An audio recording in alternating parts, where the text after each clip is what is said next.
Hello and welcome to episode number 3 of the Heart Containers podcast, a daily Nintendo show where Monday through Friday we discuss the latest games, news, releases, events, and other topics, all related to the world of Nintendo. I'm your host, Rami Fawaz, and you are listening to the show for Wednesday, January 29th. And today we have a couple things to go over. First, we're going to talk about the news that happened yesterday that involves a lot of updates. Piranha Plant coming to Switch. Mostly that was the biggest update. And then we're going to move into the topic of the show. Today, we're going to be discussing the future of the 3D Super Mario franchise. Where do we go after Odyssey? Are we going to get DLC, maybe a half sequel like Galaxy 2, or a full-blown sequel? And whatever we do get, what do we want to see? But before we jump into all that nonsense, I want to remind you that this is a solo podcast. So I encourage you guys to join the discussion. I really do, by reaching out to me and letting me know what you think about anything that we discussed today, and even ideas about what we could discuss in later episodes. And you can do so by emailing the show with the address heartcontainerspodcast@gmail.com, or you can reach out to me personally via Twitter, where my handle is @RomeFawaz. That's @ROMEFAWAZ. So let's begin with the news. If you have not realized lately, there's been a lot of system updates happening over the past couple of days, and the most interesting one, in my opinion, is the one that happened yesterday for Super Smash Bros.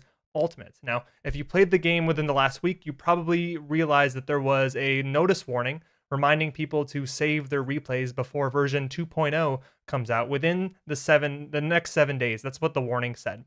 And a 0.0 increase, a 0.0 update usually signifies something important, although we'll get into that in a little bit when we discuss the 7.0 update for the Nintendo Switch. So there was a lot of speculation about whether or not this update was going to bring with it the Piranha Plant DLC that Nintendo has been talking about for a while now. And lo and behold, that was exactly what happened. Last night, around 8 p.m., the 2.0 update went through, and we got a few new things, one of them being the Piranha Plant character. He's great. If you haven't had a chance to go update your game and play him, make sure you do so. If you already redeemed the code, so you know that you should have him, and the update's not kicking for you, because it didn't kick for me either, I had to go and try to play online mode, and that kind of, messed with the system enough to remind it that, hey, you're not updated to 2.0, and that's what allowed it to give me Piranha Plant. And once you do update, you get him right away. You don't have to unlock him in any way. And he's just a lot of fun to play. He has a lot of his classic moves. He can spit out poison clouds and shoot spike balls up in the air. But my favorite are actually his B moves, his up B and his down B. Because his up B, which is usually your like jump recovery move, he kind of like rotates his what do you call them? His leaves in the propeller formation around him really fast. It looks really, really funky. But he does that and he shoots straight up to the air, and you can kind of curve him. It's like you're flying a really off-balance helicopter, so I have a lot of fun with that one. And his down B, he crouches down into his plants, and then the moment you let go, he'll sprout up like a Venus flytrap, which makes sense because he has a Venus flytrap. So if you haven't already, go play with him, go download him. And this would also be a great time to remind you guys that if you have not registered your game, like you do not have the code for Piranha Plant, that means you bought Super Smash Bros. Ultimate physically, and you did not register your game yet online, your last chance to do so is before Friday, this very Friday, to get him for free. I'm certain you'll be able to buy him for real money, but you shouldn't have to if you already own the game. So please make sure to go register. If you have bought the game digitally, it should be automatically registered to your account, but you do have to go and find the email that Nintendo sent you. It might have been, it was not really well explained by Nintendo, and the email was not very obvious either. So you're going to have to check some of your old emails from Nintendo to make sure that you get that.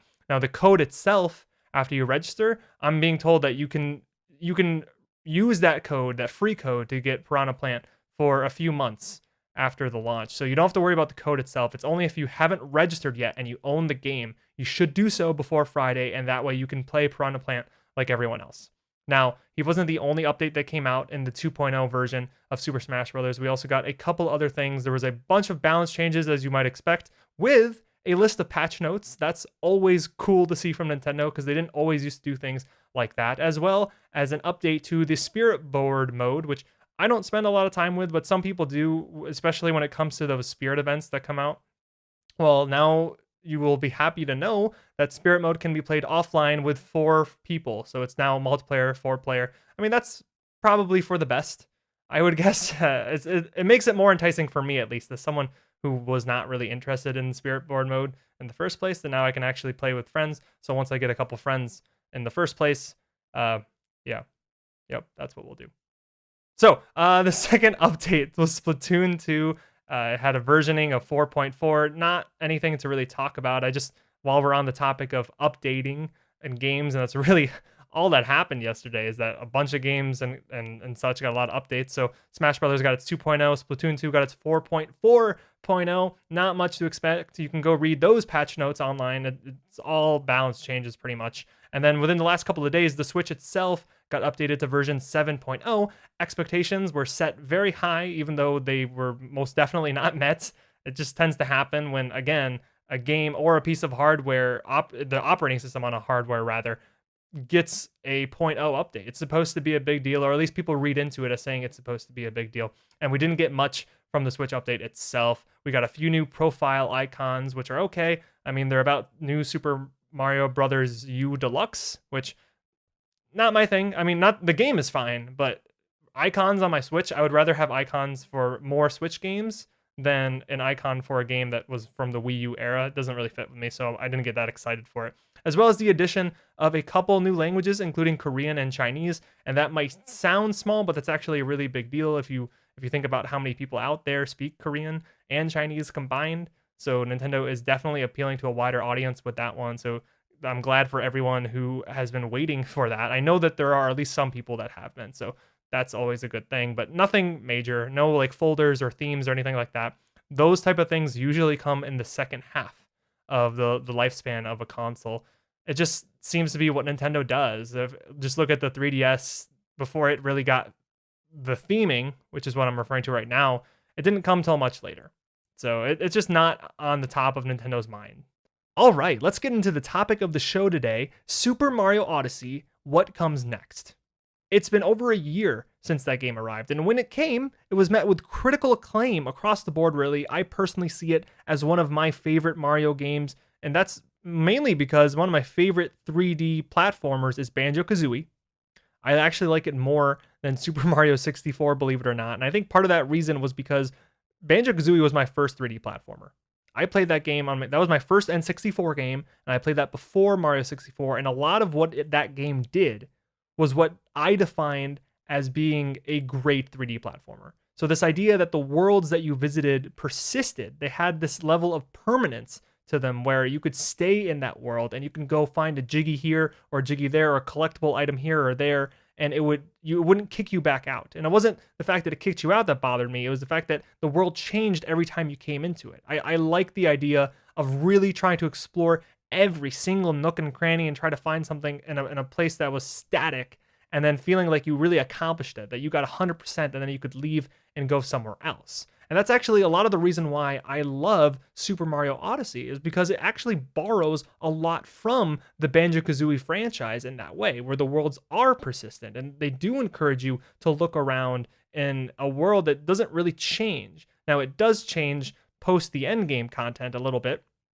but before that point and after that point, it's only like a one-time change.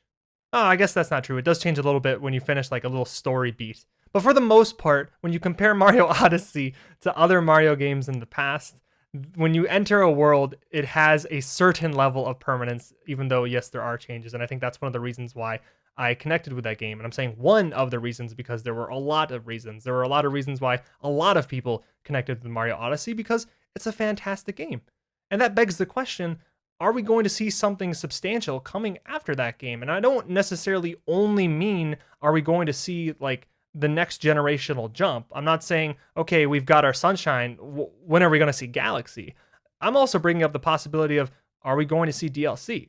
Are we going to see a half step? Could we potentially see Super Mario Odyssey 2, just like we saw Super Mario Galaxy 2? Is that something that Nintendo would want to do? And I'm going to make the case. I'm going to make the case for what I think they might do and for what I want them to do. And what I think they might do is, I think they are definitely thinking about DLC or a half-step sequel. And the reason being is that Super Mario Odyssey, let's start with the basics. Super Mario Odyssey, from a base level, is one of the best-selling games for the Switch, if not the best-selling game for the Switch. Period. Now, the latest financial update we have from Nintendo, came from the end of September. That's just because the last quarter of the year has not officially concluded, so we don't know fourth quarter results about, how Smash Brothers sold and how Mario Kart sold in the Christmas time period. We're going to find out very soon. But before that, Super Mario Odyssey had sold 12.17 million units, and it outclassed every single other Nintendo published game for the Switch, which probably means it is the best-selling game for the Switch, period. Does it still hold that title today? Who knows? But even if it doesn't, it's still one of the best-selling games, if not like top 3, top 5. I can't imagine it would be much lower than that. It is a game that has made a lot of money for Nintendo. A lot of people like it. Again, critically loved, but also financially loved. And something that Nintendo has been doing with all of their first parties in the Switch era has been to support them with DLC. Like every single first party game I can think of has had some sort of DLC, and the majority of them have been paid DLC, except for Super Mario Odyssey. Yes, it has had DLC. They did get Luigi's Balloon World last year. It did get new costume updates that you can go out and buy, but I'm talking about something substantial. I mean, before Breath of the Wild even released, we knew about the season pass. We knew that DLC was going to be coming out throughout the rest of the year. So why haven't they done that with Mario? Does it make sense to do that with Mario? And my opinion on that is absolutely, why not? It's such a no-brainer way to keep that game going and to make a whole lot of money. I don't see why they wouldn't want to extend that game. Now, does it have to be the exact form of DLC? And when I say DLC, I'm thinking probably something like, here is a pack of 1 to 5 kingdoms, and you can pay $10 or something for that. And it's the same engine, it's the same controls, like nothing radically different except the world itself. And maybe they introduce a couple new characters that you can capture with the Cappy, and that's about it. And I think that depending on how much effort they're willing to put in the kingdoms, that's how many kingdoms you're going to get. So if they do a really substantial thing and release like a Hyrule Kingdom, which would be a really special moment, then you could probably just sell the Hyrule Kingdom. Like you could do that and say, here you go, $4.99. Otherwise, they can kind of batch them together, just like they do with the real game. They could have smaller ones, bigger ones, and say, here's a bunch of 5, and put them out there.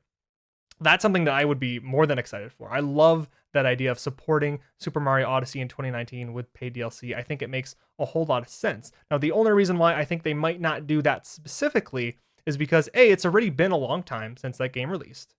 I feel like we probably would have heard something by now if that game did have DLC plans. It wouldn't have been that complicated to release a few new kingdoms within a year after launch. I mean, again, look what they've been doing with other games. Look at Splatoon 2 with the Octo expansion, and Breath of the Wild with all the DLC that's got.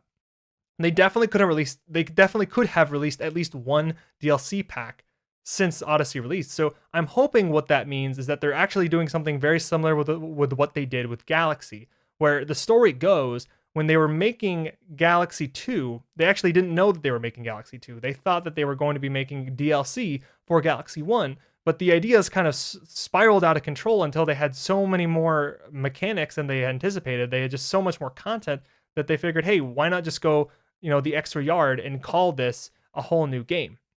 I'm hoping that's the situation that we're in. I'm hoping that they have so many ideas that they want to extend the capture mechanic and the open kingdom design and in a variety of ways that they think they can fill up an entire half sequel, sort of, to Super Mario Odyssey. Because not only does that excite me as a gamer, as a player, as a lover of Super Mario Odyssey, but I also actually think that that's the better option for them financially.